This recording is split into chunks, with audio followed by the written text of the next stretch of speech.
네, 안녕하세요. 한쌤입니다. 오늘은 9월 22일 오전 6시입니다.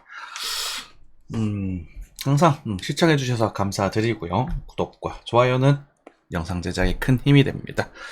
투자, 주식, 관리 받고 싶으신 분들은 연락 주십시오. 네, 미래에셋 북대구 지점에서 계좌를 개설하시면 한쌤이 여러분의 자산을 어느 정도 관리해 드릴 수 있습니다. 무턱대고 픽 사세요 파세요 사세요 파세요 보다는 어떤 종목이 좋습니다. 어떤 종목은 긍정적이니까 여러분들 꾸준히 모아가시면 좋을 겁니다. 어떤 부분은 이제 좀 정리를 하고 다른 종목으로 넘어가겠습니다. 이렇게 말씀드릴 수 있거든요. 그죠? 네. 뉴스부터 간단하게 보겠습니다. 썩어서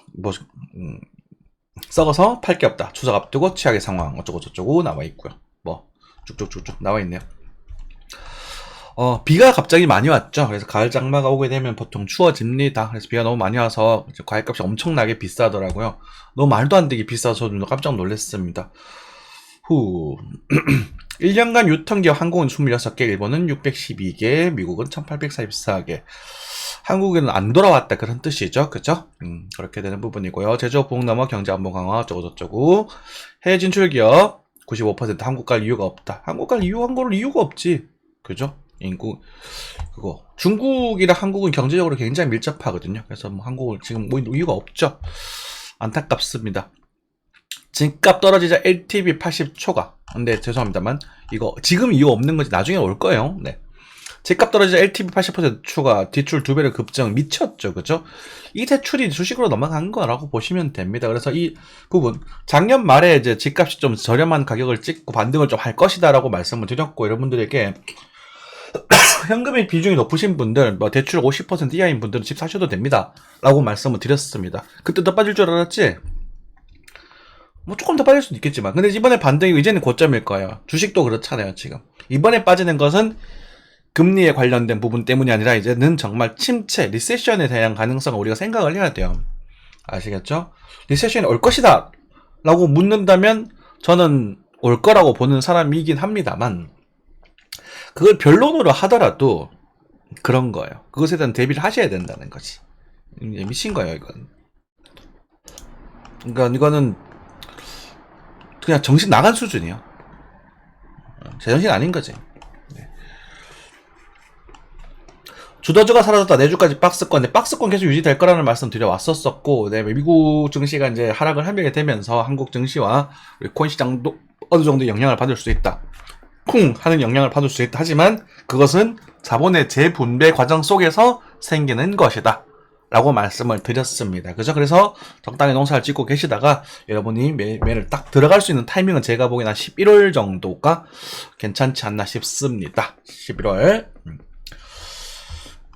그렇게 체크하고 있고요. 미국 천장 뚫은 미국 금리 여파, 금리 재정중 최고치 땡큐죠. 네. 싸게 팔아도 남는 장사 1. 하가기 후르치 한국 초비상. 애가 워낙 싸니까. 그죠? 네. 재밌다, 그죠?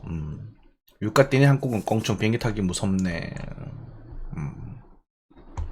아이폰 15 한국은 빈정 사겠다. 등골 브레이커. 난 아이애플이 왜 비싼지 이해를 못하는 사람 중에 한 명. 그죠? 네. 그러니까 좋은 건 알겠는데 너무 비싸잖아요. 요 정도 보고 넘어가면 될 것 같습니다.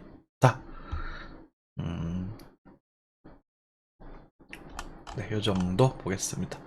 넘어갈게요. 네. 자, 환율부터 챙겨야죠. 나스닥 차트 좀 보고 있었는데 재밌더라고요. 환율이 어디 갔냐? 네. 환율 약간의 반등을 또 주고 있는 그런 상태입니다. 달러 인덱스가 조금 올랐어요. 그래서 역시나 그런 고용지표 이번에도 이제 실업수당 청구권이죠. 그게 좀 긍정적으로 나왔습니다. 그러니까 실업이 별로 안 됐다. 괜찮다. 우리 미국 경제 강하다. 그러면 보통 그렇게 나오면 증시가 올라야 되거든.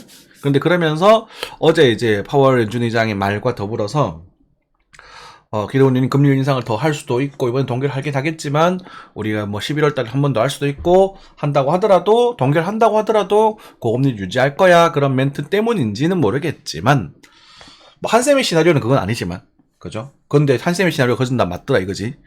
아무튼 주가는 좀 빠지고 이제 그 달러 인덱스는 좀 올라갔다. 환율이 좀 더 올랐다라고 보시면 되겠고 우리가 감당하고 있는, 겸도하고 있는 그 범주 아니다, 그죠? 1360원과 1300원 사이.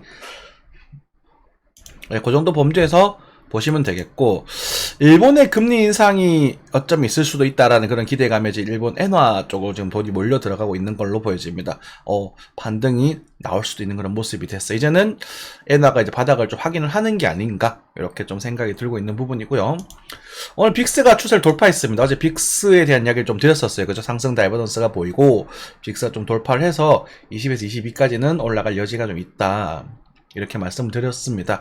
빅스가 올라간다는 것은 미국의 증시가 하락한다는 걸 의미합니다. 이게 S&P 500 인덱스입니다. S&P라는 미국의 이제 한국의 코스피 비슷한 게 있어요. 그런 것들을 모아가지고 증시를 만들어 놨는데, 여기가 지금 이제 하락한다는 뜻이거든. 자, S&P 보겠습니다. S&P 하락을 강하게 했죠. 그죠?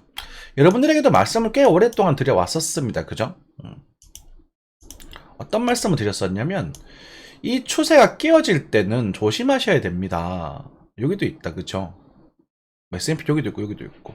그래서, 이런 추세가 깨질 때 생긴 이런 음봉들은 굉장히 의미가 있는 것들이고, 이게 이제 이럴 때 보통 이제 적산병, 흑산병 하는 걸 신경을 쓰셔야 되거든요. 여러분들 적산병, 흑산병 여기 들어보셨죠? 양봉 3개가 나오면 뭐 긍정적이고, 음봉 3개가 나오면 나쁘다, 이런 얘기가 있는데, 그걸 노릴 수 있는 그런 지표가 될 수 있는 시기가 추세를 깰 때입니다. 스토캐스틱 보조지표 똑같이 등장했습니다. 나스닥이랑. 그래서 똑같이 스리봉트에서 떨어지는 그런 모습입니다. 굉장히 지금 안 좋게 나오고 있어요. 그래서 지금 현재 과거에 반등을 줬던 이 자리를 지금 리테스트를 하고 있는 부분입니다. 저는 아마 14,200 정도까지는 조정이 나올 수 있지 않을까라고 보고 있는 부분이긴 해요. 참고하시면 될 것 같고, 나스닥보다 S&P가 더 약한 모습을 보여주고 있네요. 참 예전에 S&P 했으면 더 벌었을 텐데 아깝다. 나스닥 그대로 넘어가겠습니다. 나스닥도 S&P랑 별반 다를 게 없겠죠, 그죠? 요거는 약간의 차이가 있을 수 있겠지만, 나스닥 선물 차트는 요거보다 약 50% 정도 높은 가격에 있다라고 보시면 되겠습니다. 한번 검색해 볼까요? 나스닥.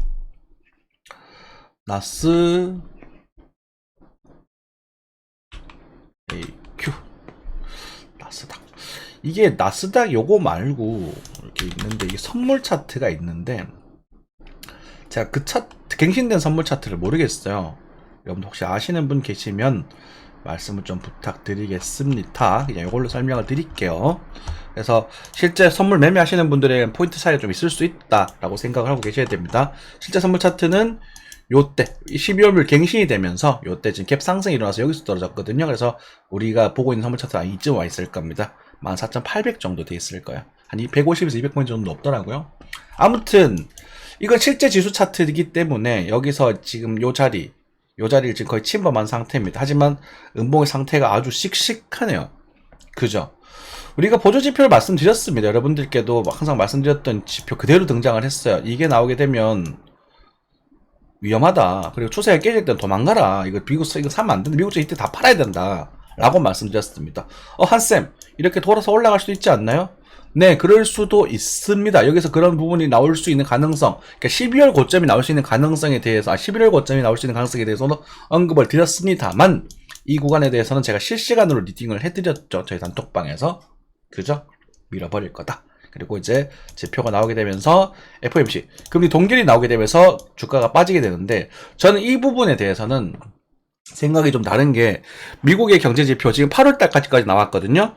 9월달 경제지표가, 그 다음 10월달 경제지표가 아마 안 좋게 나오기 시작을 할 겁니다. 이제는 그래서 저 동결에서 금리 인상을 안 하고 인하할 거야라는 기대감이 아니라, 이제는 경제가 좀 안 좋아지면서, 그죠? 경제 자체가 안 좋아지면서 조정이 좀 나올 거다라고 보고 있습니다. 그래서 그 부분입니다. 저는. 그래서 미국에 모였던 돈들이 일단 빠져나가는 과정이라고 저는 보고 있거든요.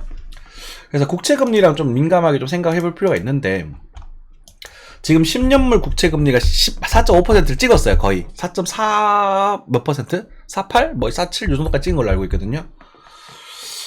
역대급입니다. 제가 그 단톡방에 올려드렸죠. 10년물 국채금리 4.5% 정도까지 보고 있다. 그럼 4.2에서 하신 분들, 그럼 4.5까지 0.3 더 올랐으면 그 채권가격이 더 떨어졌는데, 너 그거 알고도 추천한 거냐? 그럴 수 있지만 그래도 채권은 좋다. 채권만큼 안전한 자산이 어디 있습니까? 그런 거죠. 그래서 그런 부분에서 있었을 때 미국 증시 고장이 날 수 있는 부분이었고, 이 하락의 모습이 굉장히 임펄스 웨이브 스럽습니다. 임펄스 충격파스럽다고 하는 거예요. 수급이 들어오고 있지 않아요. 침체를 찍고 있고요. 이런 부분들 다이버전스가 나오고 있는 부분이었고, 그죠? 주봉 역시나 이런 부분도 충분히 언급드렸죠. 이 모습과 이 모습이 너무나 닮았다. 마지막 봉우리가 나왔을 때 우리가 주가가 빠질 때 어떻게 빠지는지 봐라.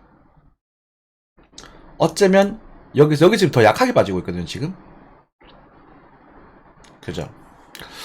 그러면 이제는 어쨌든 요 지금 14,200 정도에서 제가 지지를 좀 살짝 받지 않을까 싶은 구간이 여기인데, 여기는 13,800입니다. 그래서 제가 숏 포지션을 일부 정리할 계획을 가지고 있는 구간 요 두 구간이에요. 다 정리하지는 않을 거예요. 아마 여기서는 조금 정리하고 여기서는 아마 반절 이상 정리를 할 거라고 보고 있습니다. 그래서 반등이 나오면 다시 때릴 수도 있습니다.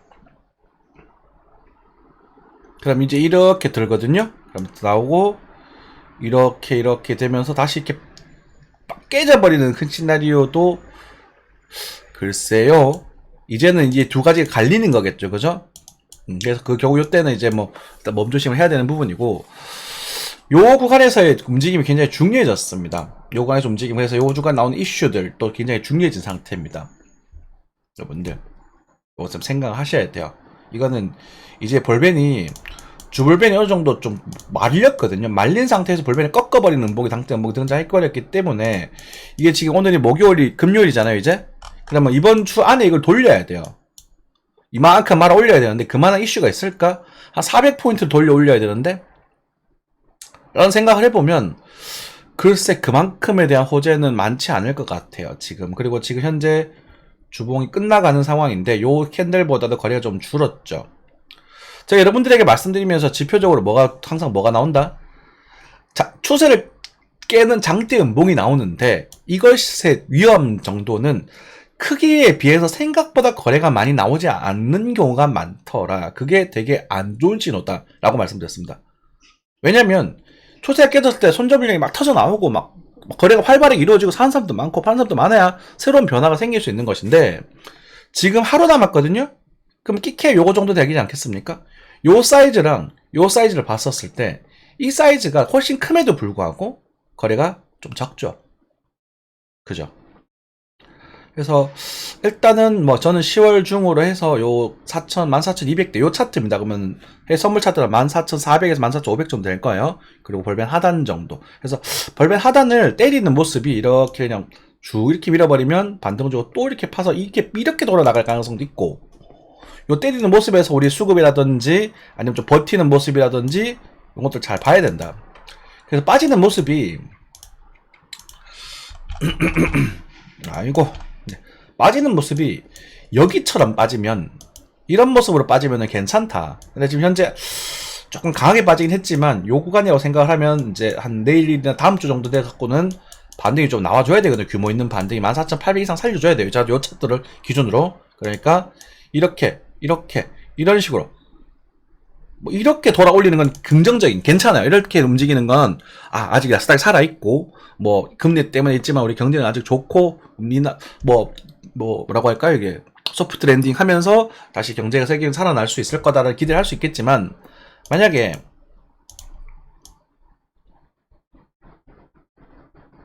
이런 모습이 나와버리면 이게 12,000대까지도 빠질 수 있는 모습이 돼버립니다.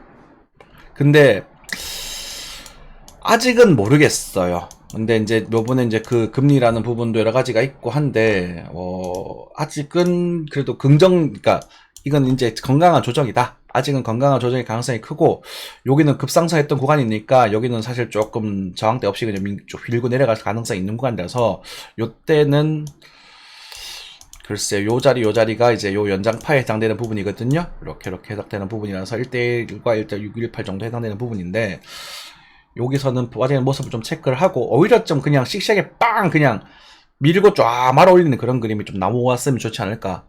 저는 좀 그렇게 보고 있습니다. 이런 식으로 뭐 이렇게 간다거나. 그죠?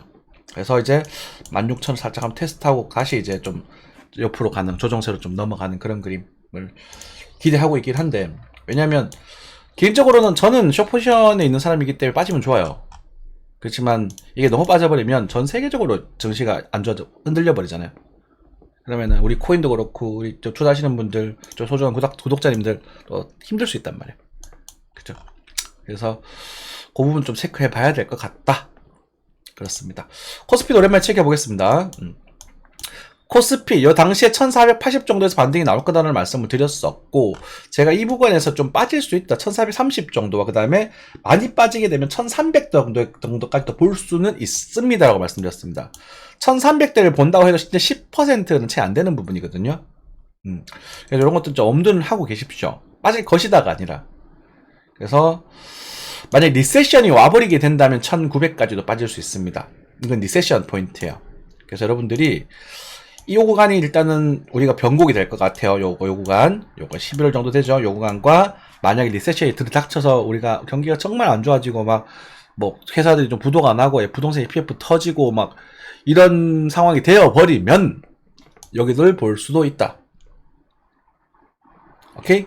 여기를 보면 더 빠지나요가 아니라 이건 쫄지 마라. 이런 기회는 천내 없는 기회다. 두 가지 정도 생각하고 있는데 저는 여기까지만 일단 바라보고 있습니다. 요거는 가능성 10%. 그냥 이렇게 분양 가는 가능성 5%. 요 20%를 좀 올리겠습니다. 요 정도. 여기서 요 정도에서 그냥 뭐 이렇게 그냥 이렇게 움직일 가능성을 한 60 정도, 가장 많이 60, 70 정도 가장 높게 보고 있다. 아까 나스닥과 더불어서 그렇게 체크하시면 되겠습니다.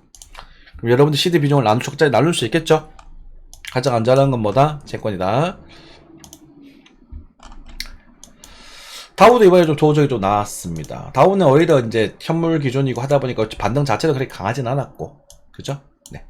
그렇게 보시면 될 것 같아요. 그 다우가 이 다우가 맞나? 모르겠네. 쿠팡. 자, 지금 이게 이런 것들 보시면 쿠팡이랑 아마존이 빠진다는 건 실물 경기가 안 좋아진다는 반증이거든요. 아마존 여기 높습니다만 아마존도 오늘 좀 많이 빠졌습니다. 아마존이 잠깐 볼까요?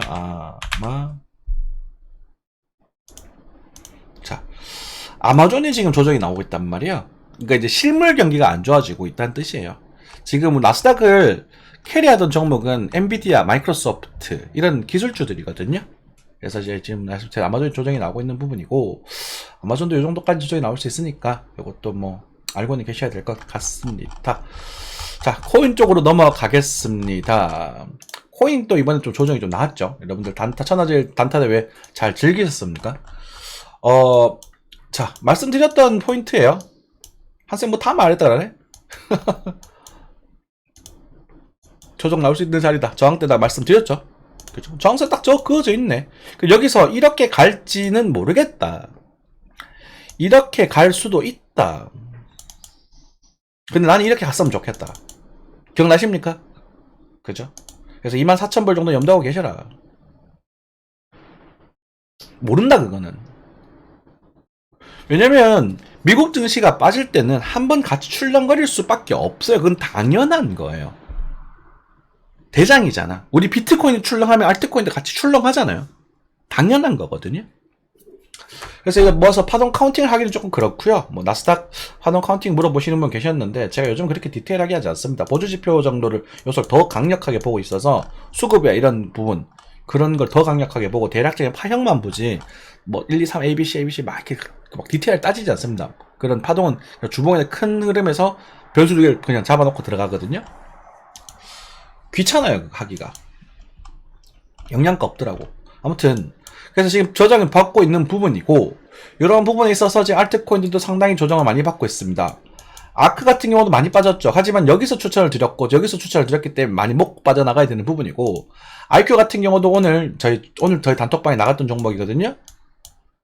이만큼 오르고 빠졌습니다. 이만큼. 여기구나. 어디 갔냐? 모르겠다.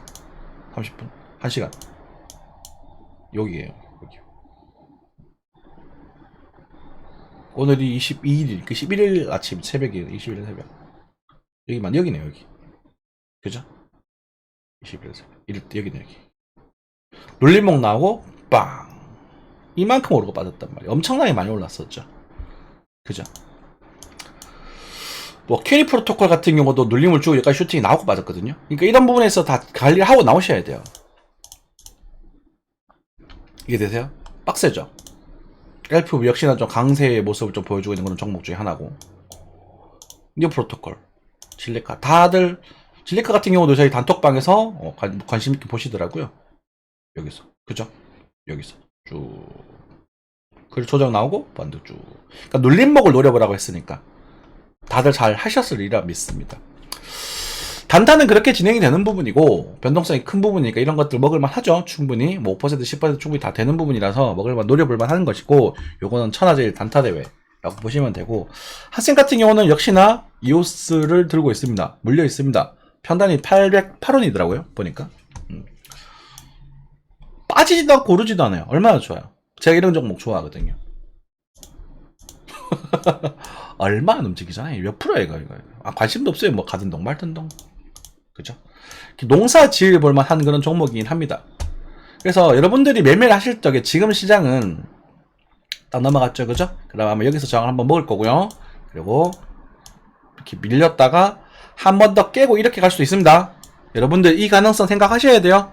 여기서 거래만 들어오면 땡큐예요. 이건 도저히 완성되는 거거든요. 이거 700원 정도 염두를 하시고, 만약에 거기서 거래가 좀 들어오고 요때 돌파하면 여러분들 또 이오스도 배팅해 보세요. 요건 달달할 거야 아마.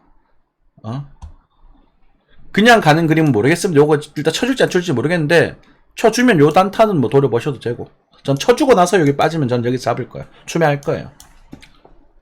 제 계획대로. 왜냐면 제가 하는 건 제가 하겠다고 말씀드려야 되거든. 왜 뭐라 그랬냐면, 그죠? 제 시나리오대로 가잖아요. 그러니까 제 계획대로 하잖아요, 여러분들. 여러분 투자는 계획을 세우시고 하셔야 돼요. 무턱대고 남이 따라 하는 게 아니라. 저 나스닥 매도 치고 있다. 이거 빠지면 나 이거 익절한 금액, 그렇게 아주 익절하게 되겠지. 하게 되면 그 녀석을 이오스나 한국 증시로 옮길 거다. 그대로 할 겁니다. 끝이에요. 이건 이제 미련이라기보다는 미운 정이 좀 남아가지고.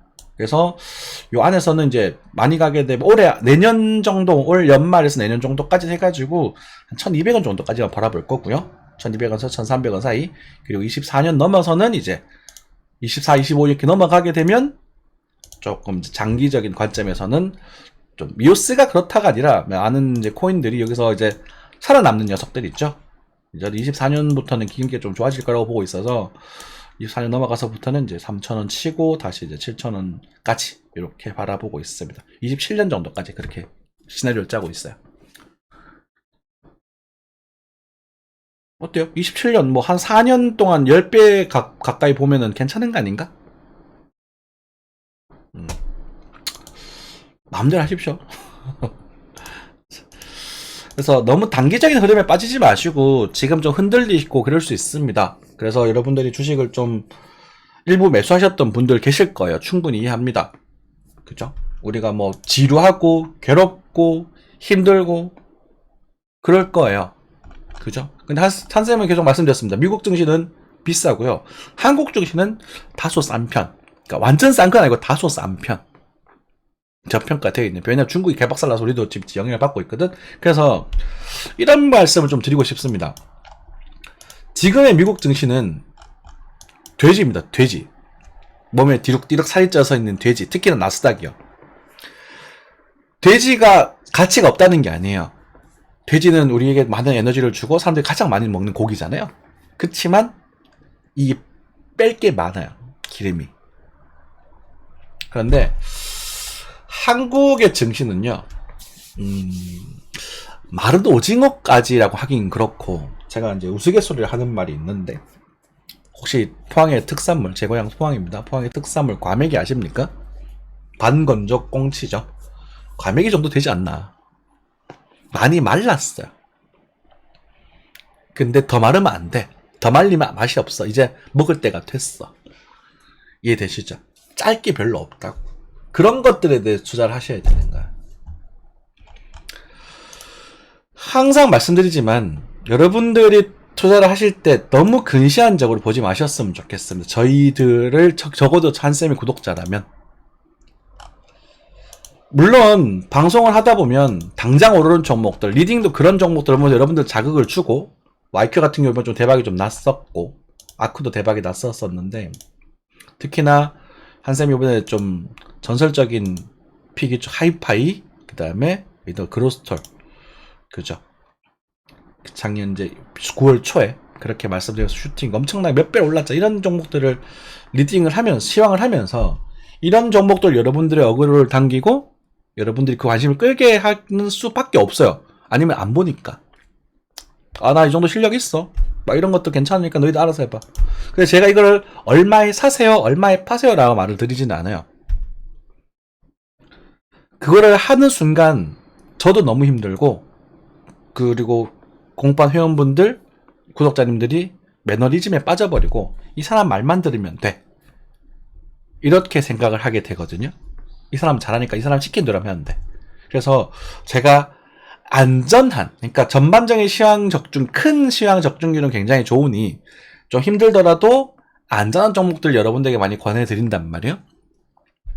그죠? 그러면서 단타를 하게 되는데, 그 안전한 종목들은 대신에 오래 기다려야 돼요. 코인에서 제가 보기에는 안전한 종목은 없습니다. 비트코인이 그나마 좀 낫고요. 비트코인 그래 같이 일단 인정받을 거야. 이더리움도 잘 모르겠습니다. 근데 이제 이더리움과 비트코인 아마 이제 채굴이 조만간 끝난다고 하더라고요. 저 이더리움 저는 요즘은 잘 모르겠어요. 제가 이더리움 같은 경우는 기억나십니까? 제가 20만 옛날에 여기서 이더리움 맨날 노래 불렀잖아. 이게 진짜 좋은 그림이거든요. 그래서 이더리움 한달 이더리움 막 얼마 50만 원 갈 거고, 그 다음에 나중에 200만 원까지 갈 수도 있다, 운 좋으면. 제가 200을 넘어서면서 난 별로 관심 없다, 이후에는 여러분들의 시장이다 라고 말씀드리면서 이렇게 폭락이 나왔었거든. 그죠? 그래서 이제 왔다 갔다 하고 있는데, 이 코인 중에서 안전해 보이는 녀석은 없어요.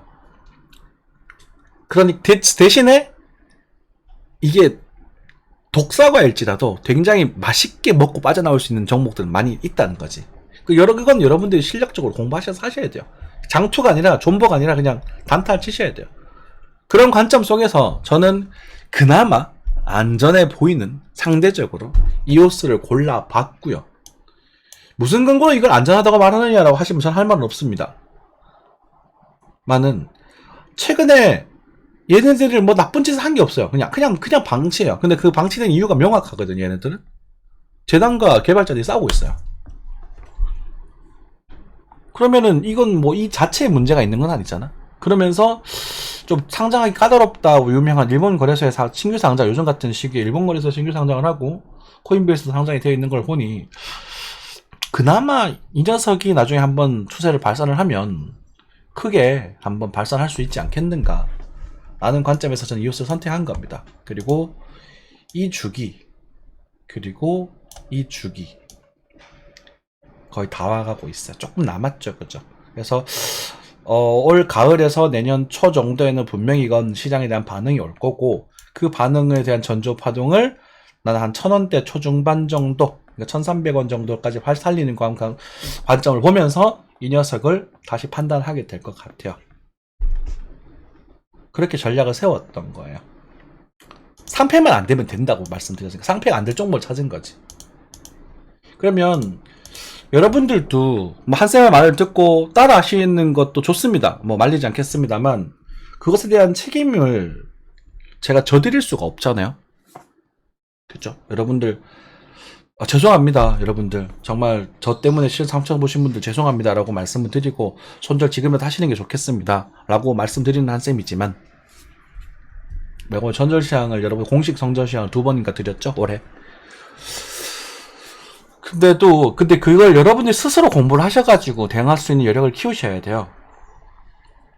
그죠? 그게 힘드시다면 한국 증시시장으로 들어오셔가지고 우량주들 위주로, 그리고 좋은 애들 뭐 네이버 이런 데 괜찮지 않습니까?